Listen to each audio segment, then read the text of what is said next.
Let me tell you an extraordinary story, a story of unwavering faith and fulfilled divine promises. It all started with a young woman named Maria, who used to spend her days with a little song of water, immersed in the pages of her Bible and in deep prayer.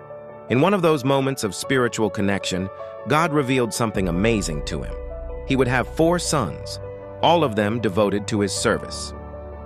However, the years passed and Maria faced great difficulties in conceiving. But God is faithful to his promises. Against all odds, Maria managed to have 3 children. The joy was immense, but the complications during the 3rd birth forced her to undergo a hysterectomy, removing her womb. It seemed that the promise of 4 children would be incomplete, or not. What happened next defied all medical logic. Maria, without a womb, became pregnant with her 4th child, a miracle that left doctors and acquaintances stunned. 3 of his children grew up following God's path, but the 4th son was different. He resisted faith, moved away from home, and chose to serve his country in the war.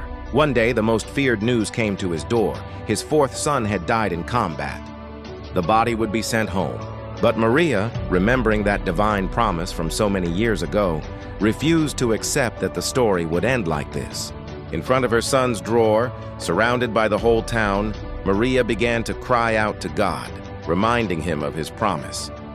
"Lord, you promised me that my 4 children would give themselves to you."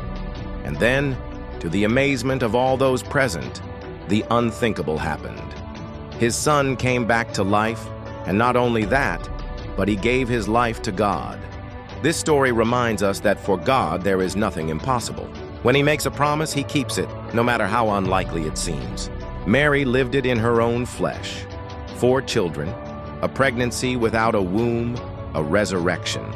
All because she believed in the word that God had given her so long ago, next to that little song of water.